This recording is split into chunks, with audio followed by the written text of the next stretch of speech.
नमस्कार बच्चों, political science learning with Jitendra YouTube channel पर आपका स्वागत है। अभिनंदन है मित्रों आपका। कैसी चल रही है आप लोगों की पढ़ाई? बढ़िया चल रही है। उम्मीद करता हूँ राजस्थान के अंदर जो भी विद्यार्थी पढ़ रहे हैं उन सबकी पढ़ाई कोरोना काल में निजी रूप से, व्यक्तिगत रूप से, खुद के स्तर पर अच्छी चल रही होगी। बच्चों, पढ़ाई हमारे जीवन का सबसे बड़ा लक्ष्य होना चाहिए।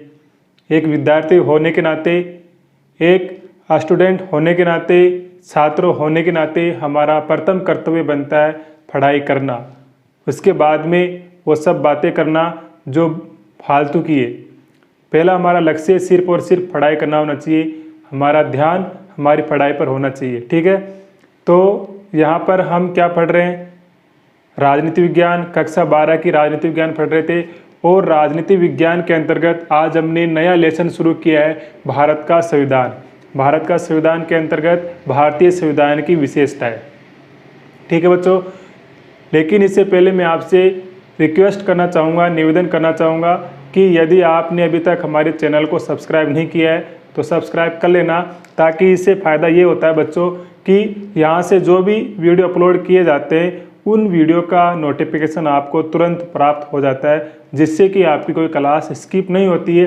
यदि आप रेगुलर पढ़ते रहते हो तो आपकी पढ़ाई के अंदर जो कंटिन्यूटी बनी रहती है वही हम आगे जाकर हमको फ़ायदा करती है। ठीक है, तो हम पढ़ने वाले हैं भारतीय संविधान की विशेषताएं।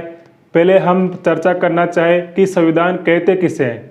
संविधान कहते किसे हैं? तो सामान्य स्वरूप में हम संविधान का अर्थ इस प्रकार से ले सकते हैं कि किसी भी देश की शासन व्यवस्था को चलाने के प्रावधान, किसी भी देश की शासन व्यवस्था को चलाने के नियम जिस किताब में लिखे हुए होते हैं, जिस बुक में, जिस कॉपी में लिखे होते हैं, उसी को हम संविधान कहते हैं।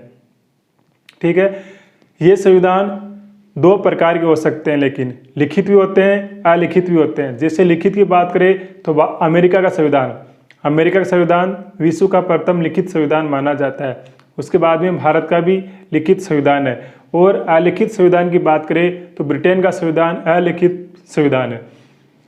वहाँ की शासन व्यवस्था वहाँ के परंपराओं के अनुसार चलती है, ना कि किसी लिखित संविधान के द्वारा। तो भारत का संविधान कैसा है? भारत का संविधान लिखित संविधान है। भारत के संविधान को निर्मित करने में मुख्य भूमिका, वैसे 389 मेंबर थे संविधान सभा के अंतर्गत और सभी की भूमिका है, लेकिन मुख्य भूमिका हम डॉक्टर भीमराव अंबेडकर जी की मान सकते हैं, मानते हैं, जिन्होंने हमारे भारत के संविधान का निर्माण किया। क्योंकि संविधान सभा के अंतर्गत जब भी संविधान को लेकर, संविधान के किसी प्रावधान को लेकर जब भी कोई चर्चा होती थी, जब भी कोई बहस होती थी, तो उस बहस में अंतिम जवाब बाबा साहेब भीमराव अंबेडकर जी दिया करते थे। तो उनके जो प्रस्ताव थे, उनके जो तर्क थे, उनके आधारों पर ही संविधान का निर्माण हुआ, ऐसा हम मान सकते हैं। ठीक है, तो यहाँ पर हुई है संविधान की चर्चा। अब हम बात कर लेते हैं संविधान की विशेषताओं की। भारतीय संविधान की कौन कौन सी विशेषताएं हैं? ठीक है, ध्यान से देखना आप सब लोग और ध्यान से पढ़ाई करना। पहले हम बात करें संपूर्ण प्रभुत्व संपन्न संविधान। संपूर्ण प्रभुत्व संपन्न संविधान, यानी कि भारत का संविधान संपूर्ण प्रभुत्व संपन्न है, अपने आप में सर्वोच्च है। क्या है? अपने आप में सर्वोच्च है, किसी के अधीन नहीं है, किसी विदेशी सत्ता के अधीन नहीं है। भारतीय संविधान अपने आप में सर्वोच्च है। ठीक है, और इस संविधान के द्वारा अंतिम शक्ति किस में निहित है? जनता में निहित है। भारतीय जनता में अंतिम शक्ति निहित की गई है। तो भारत का संविधान कैसा है? संपूर्ण प्रभुत्व संपन्न है, किसी विदेशी सत्ता के अधीन नहीं है, किसी विदेशी सत्ता ने हमारे ऊपर थोपा नहीं है। हमने खुद ने हमारे संविधान का निर्माण किया है, हमने खुद ने संविधान को अपनाया है। तो और जो इसकी शक्ति है अंतिम रूप से जनता में निहित की गई है। तो हम मान सकते हैं कि भारत का संविधान कैसा है, संपूर्ण प्रभुत्व संपन्न है। ठीक है, अगली विशेषता की बात करें इसमें, तो अगली विशेषता के अंतर्गत बात करते हैं प्रस्तावना की। प्रस्तावना, ठीक है, प्रस्तावना क्या है, इसे भारत के संविधान की आत्मा कहते हैं। भारतीय संविधान की आत्मा कहते हैं क्योंकि इसके अंतर्गत भारतीय संविधान के क्या उद्देश्य हैं, उद्देश्यों की और लक्ष्यों की चर्चा की गई है। लक्ष्यों का उल्लेख किया गया है, भारतीय संविधान के क्या उद्देश्य होंगे, भारतीय संविधान के क्या लक्ष्य है, इन सब बातों के बारे में हमको जानकारी मिलती है। कहाँ से, प्रस्तावना से। प्रस्तावना भारतीय संविधान की आत्मा कहलाती है। उद्देश्य क्या है, जैसे उद्देश्य की बात करें तो सामाजिक, आर्थिक, राजनीतिक न्याय की यहाँ पर बात की गई है। सामाजिक, आर्थिक, राजनीतिक न्याय, 3 प्रकार के यहाँ पर न्याय की बात की गई है। तो इस आधार पर सभी व्यक्ति को समाज में उन्नति करने का अधिकार होगा। समाज में किसी भी व्यक्ति के साथ में, किसी भी प्रकार से, किसी लोगों के साथ में, किन्हीं भी लोगों के साथ में कोई भेदभाव नहीं किया जाएगा। समाज में सभी लोग क्या होंगे, समान होंगे और सभी को अपनी आर्थिक उन्नति करने का अधिकार होगा। सभी को अपनी आर्थिक उन्नति करने का अधिकार होगा। सभी लोग अपनी पसंद के रोजगार, व्यापार कर सकेंगे, ऐसा यहाँ पर प्रस्तावना में बताया गया है। और राजनीतिक न्याय के अंतर्गत तो राजनीतिक अधिकार सभी नागरिकों को प्राप्त होंगे। भारत का हर एक नागरिक चुनाव लड़ने का अधिकार रखता है। भारत का हर एक नागरिक मतदान करने का अधिकार रखता है। तो यहाँ पर प्रस्तावना से भारतीय संविधान के उद्देश्यों की, लक्ष्यों की हमको जानकारी मिलती है। ठीक है, और प्रस्तावना में जैसे लिखा हुआ है कि हम भारत के लोग, हम भारत के लोग, ऐसा लिखा हुआ है। हम भारत के लोग भारत को संपूर्ण प्रभुत्व संपन्न, समाजवादी, लोकतंत्रात्मक गणराज्य बनाएंगे, ऐसा लिखा हुआ है। तो हम भारत के लोग मतलब इसका अर्थ है कि अंतिम शक्ति किसमें निहित है, भारतीय जनता में निहित है। ये ध्यान में आपको रखना है। तो 2 विशेषताएं हमारे यहाँ पर हो गई, संपूर्ण प्रभुत्व संपन्न संविधान और प्रस्तावना की।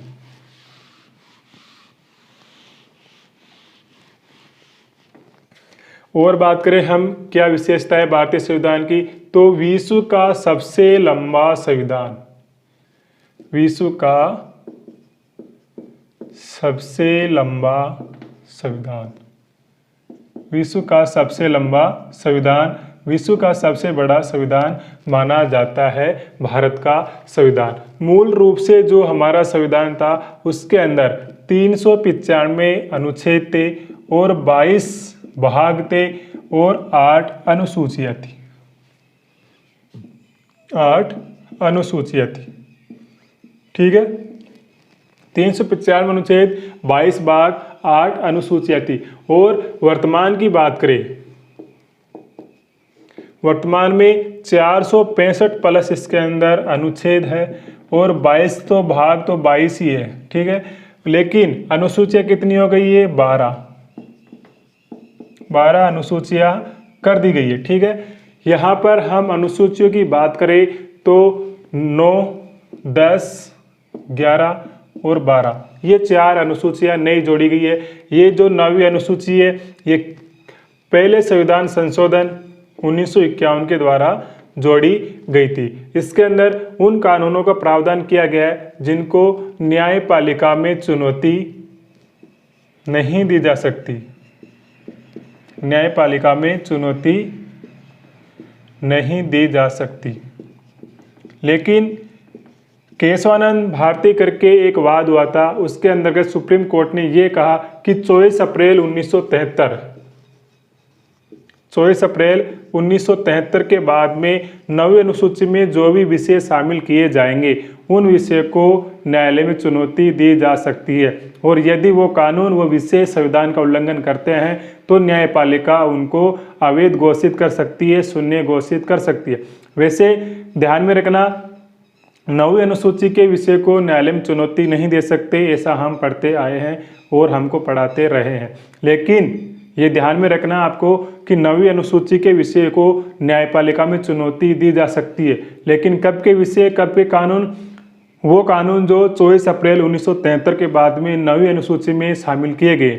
24 अप्रैल 1973 से पहले के जो भी कानून 9वीं अनुसूची में डाले गए हैं, उन कानूनों को न्यायपालिका में चुनौती नहीं दी जा सकती। ये आपको ध्यान में यहाँ पर रखना है। और ये जो 10वीं अनुसूची है, 10वीं अनुसूची 52वें संविधान संशोधन 1985 के द्वारा जोड़ी गई थी, ठीक है। और ये किससे संबंधित है? ये दल बदल से संबंधित है।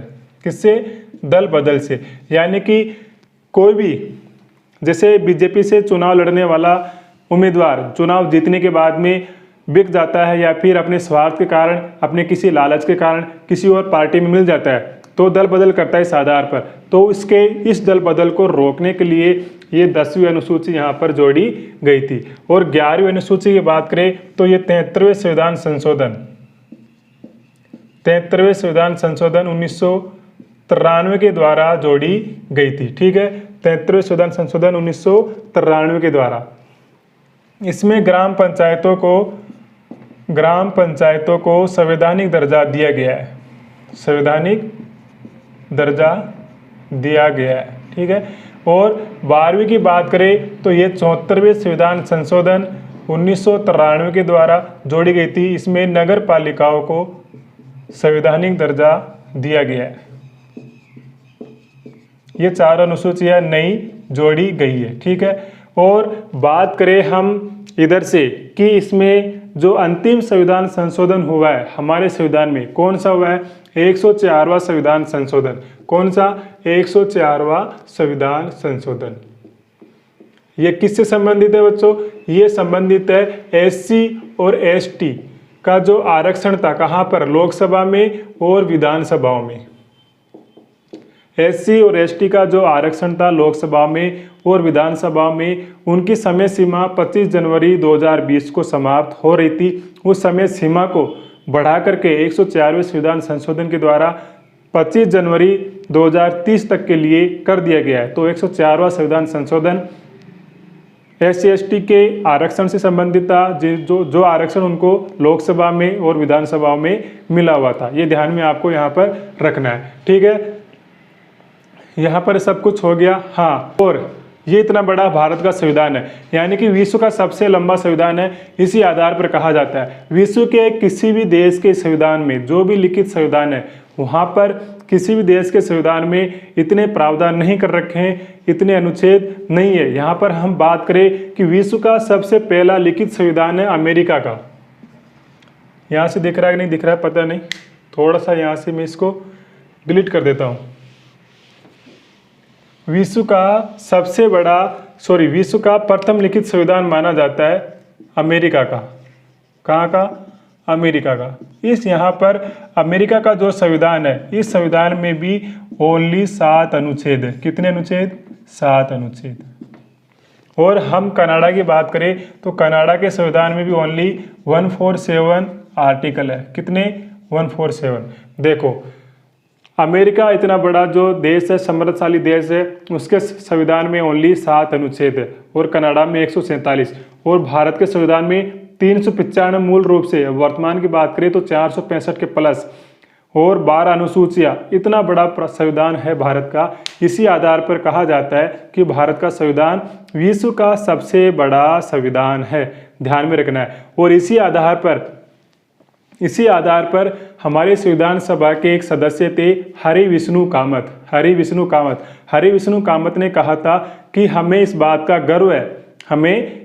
का गर्व है कि भारत का संविधान विश्व का सबसे बड़ा संविधान है।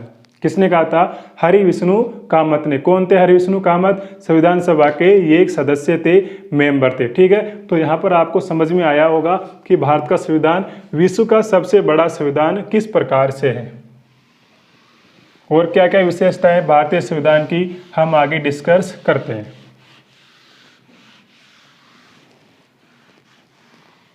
भारतीय संविधान की और क्या क्या विशेषताएं दी गई है। तो लिखित एवं निर्मित संविधान कितना हो गया था? चलो जो भी पॉइंट है, लिखित और निर्मित संविधान। लिखित और निर्मित संविधान। भारत का संविधान कैसा है? लिखित है, निर्मित है, निर्माण किया गया है। भारत के संविधान का निर्माण किया गया। किसने किया है? संविधान सभा ने भारत के संविधान का निर्माण किया है। कितना समय लगा है भारत के संविधान को बनाने में, लिखने में? तो 2 वर्ष 11 माह 18 दिन का यहाँ पर समय लगा। मैं आपकी 12वीं की किताब के अनुसार ऐसा बता रहा हूँ। बाकी यदि मैं मेरी किताब के अनुसार आपको बताना चाहूँगा, जो जहाँ से मैं संविधान विशेष के बारे में पढ़ता हूँ, तो वहाँ पर ये समय अवधि ज़्यादा है, ठीक है। लेकिन मैं उसका डिस्कस यहाँ पर नहीं करूँगा। आपकी किताब में अगर ये दे रखा है 2 वर्ष 11 माह 18 दिन, तो आपको यही ध्यान में रखना है।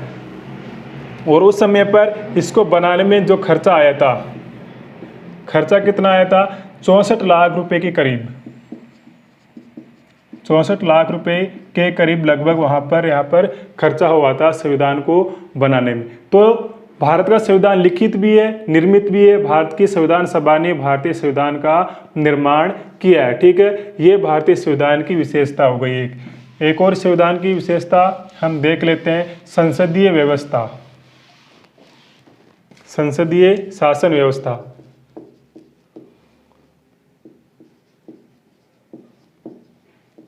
संसदीय शासन व्यवस्था, यानी कि भारतीय संविधान में संसदीय शासन व्यवस्था का प्रावधान किया गया है। संसदीय शासन व्यवस्था क्या होती है, तो हम यहाँ पर चर्चा करें। संसदीय शासन व्यवस्था के अंतर्गत 2 कार्यपालिका होती है। कितनी कार्यपालिका होती है? 2। कौन कौन सी होती है? एक होती है नाम मात्र की कार्यपालिका और एक होती है वास्तविक कार्यपालिका।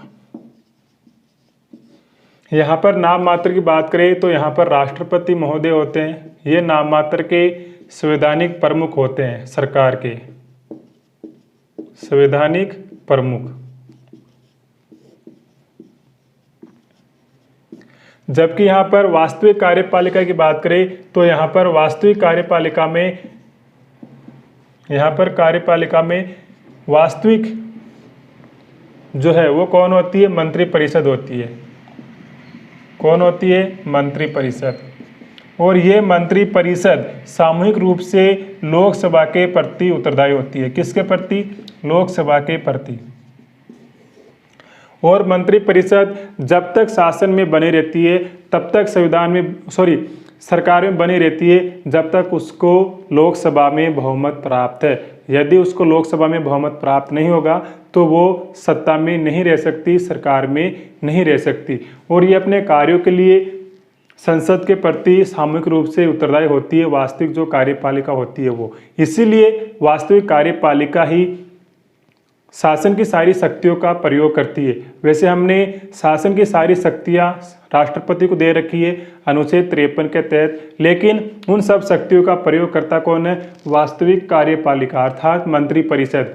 अर्थात मंत्रिपरिषद का जो नेतृत्व करता है प्रधानमंत्री, वो इन शक्तियों का प्रयोग करते हैं। क्यों करते हैं? क्योंकि राष्ट्रपति अपने कार्यों के लिए संसद के प्रति या जनता के प्रति उत्तरदायी नहीं होते हैं, जबकि ये कार्यपालिका वास्तविक ये जनता के प्रति उत्तरदायी होती है। इसलिए यही शासन की सारी शक्तियों का प्रयोग करती है शासन, इसके अंदर संसदीय शासन व्यवस्था में। ऐसा ही नियम होता है संसदीय शासन व्यवस्था का, ठीक है।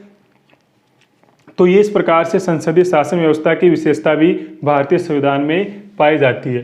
एक और हम देख लेते हैं यहाँ पर विशेषताओं के अंतर्गत, फिर हमारी ये क्लास पूरी हो जाएगी। विशेषताओं के अंतर्गत हम देखना चाहे तो मौलिक अधिकार, मौलिक अधिकार दिए गए हैं वह मूल कर्तव्य,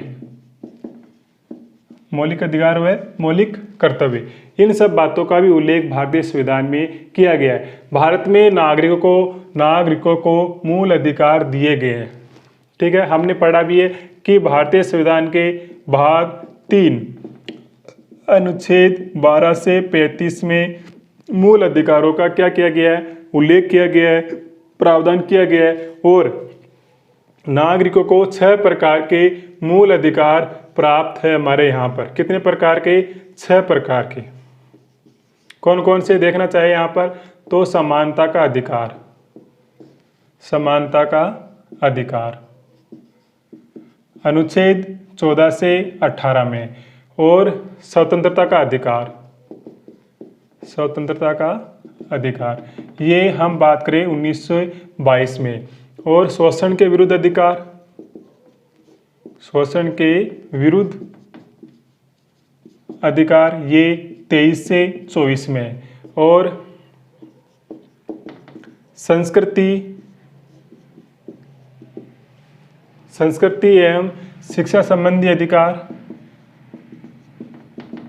शिक्षा संबंधी अधिकार 25 से 28 में, और अल्पसंख्यकों संबंधी ये अधिकार है जो 29 से 30 में, 29 से 30 में, और एक आता है वो संवैधानिक उपचारों का अधिकार, ये इसी में आ जाएगा। इसमें आप 25 से इसको 30 कर सकते हो, बोले एक कहीं कहीं छूट रहा है शायद, एक आ जाएगा 1 2 3 4, 4 ही तो है, हाँ। फिर यहाँ पर वो आएगा अल्पसंख्यकों के अधिकार, अल्पसंख्यकों के अधिकार 29 से 30, ये 25 से 28, और एक हो जाएगा संवैधानिक उपचारों का अधिकार, संवैधानिक उपचारों का अधिकार आर्टिकल 32 में। इनमें से एक जो था, ये कहाँ पे क्या हो रहा है यार, 1 मिनट देखते हैं, 1 2 3 4 5 6, हाँ सही है, ठीक है। तो ये 6 अधिकार वर्तमान में संविधान में हमको दिए गए हैं, भारत के संविधान में नागरिकों को अधिकार दिए गए हैं। ये अधिकार नागरिकों को मूल रूप से प्राप्त है। कोई भी राज्य सरकार, कोई भी व्यक्ति किसी भी व्यक्ति के नागरिकों के अधिकारों का हनन नहीं कर सकता, नहीं कर सकती, और यदि किसी व्यक्ति के अधिकारों का हनन होता है तो वो व्यक्ति कहाँ पर जा सकता है, सुप्रीम कोर्ट जा सकता है अनुच्छेद 32 के तहत, और अपने अधिकारों की रक्षा कर सकता है, ठीक है।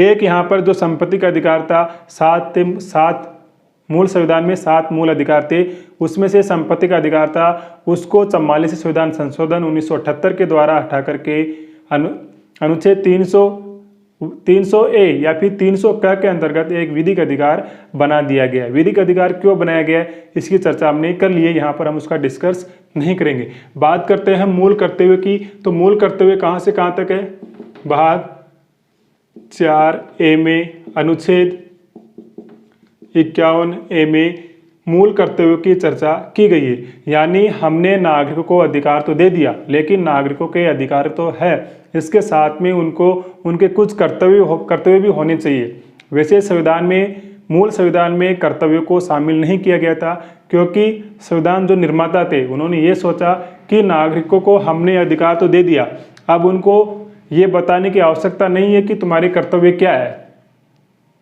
भारतीय जनता सब समझती है कि हमारे कर्तव्य क्या है, लेकिन फिर भी हमने हमारे कर्तव्य को नहीं समझा, तब जाकर के सरकार ने कर्तव्य को संविधान में शामिल किया कि नागरिकों को, भारतीय नागरिकों के ये कर्तव्य भी होंगे, इनका पालन भी उनको करना है। लेकिन यहाँ पर दंडनीय नहीं है, जरूरी नहीं है, लेकिन हमारा संवैधानिक दायित्व है कि हम हमारे मूल कर्तव्यों का भी पालन करें। हमारे जिस प्रकार से हम अधिकारों की मांग करते हैं, उसी प्रकार से हमारा ये कर्तव्य भी है कि जो ड्यूटी हमारी बनती है देश के प्रति, समाज के प्रति, उस ड्यूटी को भी हम पूरा करें, उस कर्तव्य को भी हम पूरा करें। तो यहाँ पर ध्यान में रखना है, मूल कर्तव्य 44वें संविधान संशोधन 1978 के द्वारा जोड़े गए थे। ध्यान में रखना है, 44वें संविधान संशोधन 1978 के द्वारा जोड़े गए थे। जैसे मूल कर्तव्य की बात करें कि प्रत्येक भारतीय नागरिक का यह अधिकार होगा कि वो संविधान का सम्मान करेगा, राष्ट्रगान का सम्मान करेगा,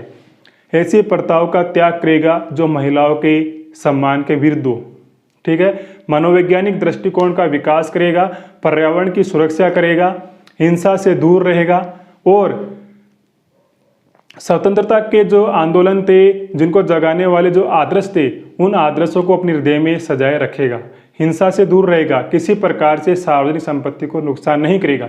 ये कर्तव्य हर एक भारतीय नागरिक को, जो हर एक भारतीय नागरिक को पूरी ईमानदारी के साथ में निभाना चाहिए। ठीक है, तो ये मूल कर्तव्य यहाँ पर शामिल किया गया।